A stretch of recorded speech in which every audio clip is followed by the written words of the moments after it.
Hey soulmates, you're welcome back to class. So today we'll be doing the joining and sewing of this pattern that we have already drafted. So at this point, I'm just going to go ahead and join these two sides, join the back yoke to the back pattern, and then join it to the sides of my front. And then I am also going to do this for the lining, join the main fabrics together and join the linings together. So this particular place that you are seeing now is the lining part, and then the parts where I added my breast pad is the main fabric. So on my lining now, I'm going to come to the underburst and I am going to rule that out, and from there I am going to be inserting my sewable bones. I'll just determine where is my underburst. You know that this dress is like an underburst corset kind of. So I'll just determine my underburst and then I'll rule out my boning lines, and then I'm going to go to my sewing machine and then sew down the bones and come back to show you all. Hey guys, my name is Tekla, and if this is your first time coming to my channel, you are welcome. And in this channel we share sewing tutorials both on beginner, intermediate and advanced course, and this is the sewing tutorial of this dress that we have already drafted. So I would advise that you should watch the other video first before watching this, and if you would really like to learn how to sew this, stay tuned and let's get to it. I would also like to say that we have a community of tailors where you can share information. You can just go to our bio and get that out. So now that that is by the way, let's ride on. So I am going to go to my sewing machine now, and I have already sewed down the bones. I used sewable bone just like I showed in the pattern drafting in the cutting tutorial. So you can see the way I added my bones. You can notice that these bones stopped at the underbust. You can even do yours to stop like one quarter inch before the underbust, just to be on the safer side. And then I placed my lining. Remember that this boning channel that I added is on my lining, not on my main fabric. You can choose to do it on your main fabric, but me, I chose to do it on my lining. So I'm going to go ahead now and sew all the parts down, and I'm going to be placing a hemming gum on top of this while sewing it, so that when I'm done and I iron it, both the lining and the main fabric is going to lap. So I'm going to join it at the back and at all the necklines and everywhere. So at this point, I already went ahead and joined it together, and both the front and the back is joined together, and then I ironed it down. You can see how that looks. So you can also see the bones on my lining, and then this one on top is the main fabric. So you can see that my breast pad is on the main fabric while my bone is on the lining. You can choose to add your bone on the main fabric, but for me, that is how I want it to be. So I'm going to go ahead and run a stitch at the down part of this.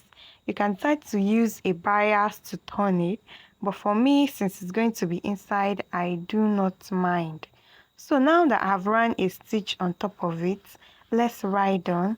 Hi guys, are you enjoying this video? Please give us a thumbs up, and if this is your first time coming to my channel, please hit the subscribe button so you do not get to miss out on upcoming videos. Also check tutorials on our channels. You will definitely learn something magnificent when you see some of the videos that we have already uploaded. So on my armhole part, I had to trim it out. I trimmed about ½ inch out around my armhole, just so that my armhole can sit very well and balance, and I wouldn't want it to be tight on me. So you can see the way I'm taking out the ½ inch. Please, if you get to this part and then you get to experience this, kindly just go ahead and trim out the excess that you have everywhere. So while I was done with this part, I will also go to the other side of the armhole and do the same thing, and I'll do that off camera, and then I will come back to show you guys. Kind of, you can see that my armhole is now wider and more looking better for my hands to be there, you know, just for me to be comfortable. So you can see the back part of this corset, or should I say bustier, and I am now going to bring the down part of my clothes, you know, the materials that we cut that we are going to use for the gathering parts. So I'm going to fold it by ½ inch or 1 inch at the down part, and I'm going to run a gather stitch at the other part.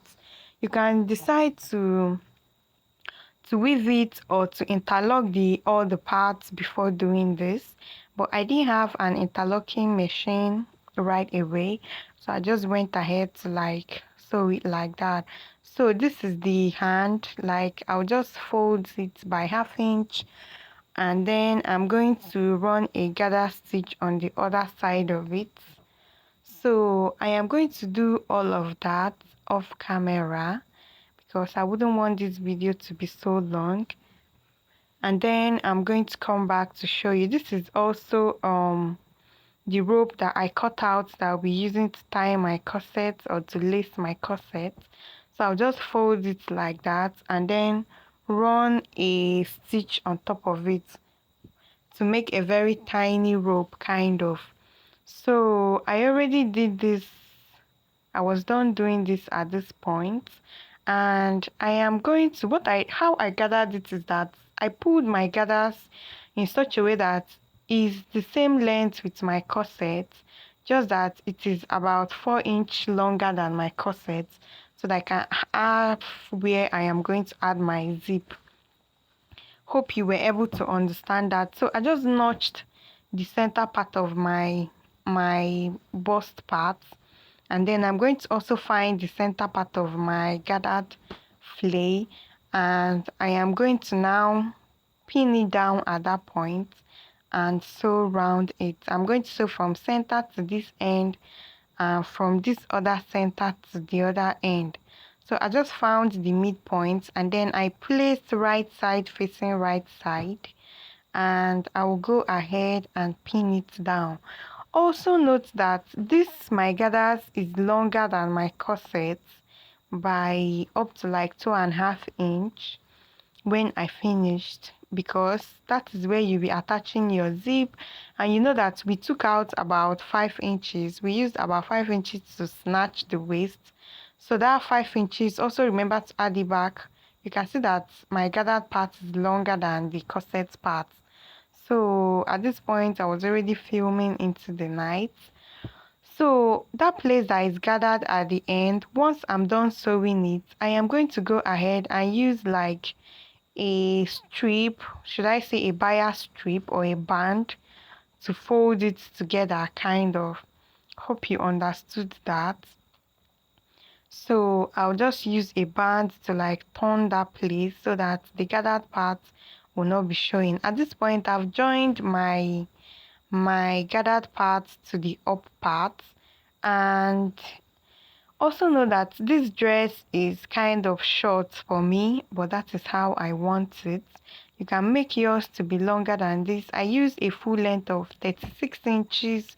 You can decide to use 40. It depends on how long you want it to be. But for me, I want to have like a cheeky look. So I didn't want it to be so long because it already has like a long sleeve and all of that. So guys, are you enjoying this video? Please go ahead now and give us a thumbs up right away. Just give us a thumbs up, like this video currently. So you can see what we have. You can see that our dress is already coming out nice. You can see how that was looking. You can also see the hand that I have sewn.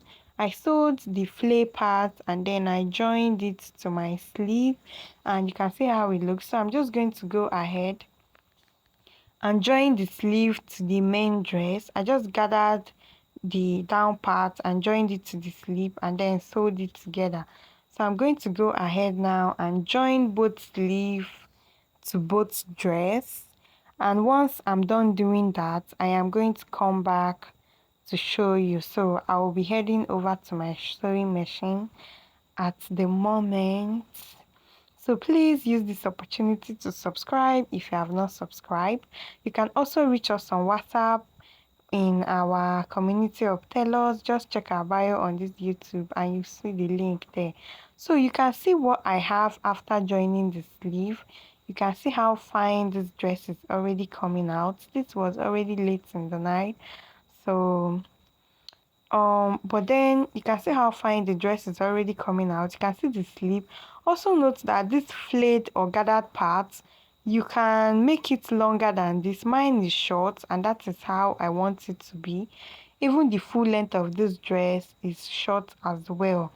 And also note that for you to get the part where you will use to attach your zip, you will measure around your low waist, not your high waist, your low waist, and whatever you have there, you put it down at that place where your gathered part extended at the back, and whatever you have left, you just use it as your zipper allowance. Let's assume your low waist is 30 inches. Once you measure up to 30 inches and whatever you have remaining, let's say you have like 1 inch or 2 inches remaining, you just use that as your zip allowance. So you can see that I already attached my zip, and you can see that my zip did not start at that place where my corset stopped because I added like extra 1.5 inches to that. And you can see what we have. So now, assuming you want to add a modesty panel, so you don't want your back to be open, all you need to do is just to measure the length of the back pattern, like the back side of it. I'm just making this dot so that you see the way you will add your eyelets to this video and to this dress kind of. So you just see the way you add your eyelets to the dress. And for the modesty panel, we just measure the length of the back pattern, if I should use that, and then whatever you have, you just extend it by 2 inches kind of. I think what I had was 11 and I just extended it by 2, which was 13, and I went ahead to cut that on fold, and then I joined it to one side of the back pattern, and that is how I came up with this modesty panel that you can see. And the good thing about this modesty panel is that if I want it to show, I'll just bring it out and tie it. If I don't want it, I just push it inside. And remember that you join your modesty panel after your boning panel, kind of like you join it after, so that you can still be able to tie the dress while you have the modesty panel. So you can see that if I want to sew decent at the back, I'll just bring out the modesty panel, and if I do not want it, I will just push it to the side of my clothes. So guys, hope you enjoyed this video, and I can't wait to see you in my next tutorial. If you did, please give us a thumbs up. If you have a question, just drop it in the comment section and I will definitely answer you. So you can see the rope that I made, and I can't wait to see you in our next video. Also note that registration for our online class is also ongoing. Just check the links in our bio on this YouTube and you get to see that. And then the length I also used for my zip is 5 inches. So guys, thank you so much for watching. See you in our next tutorial. I can't wait to have you. Bye.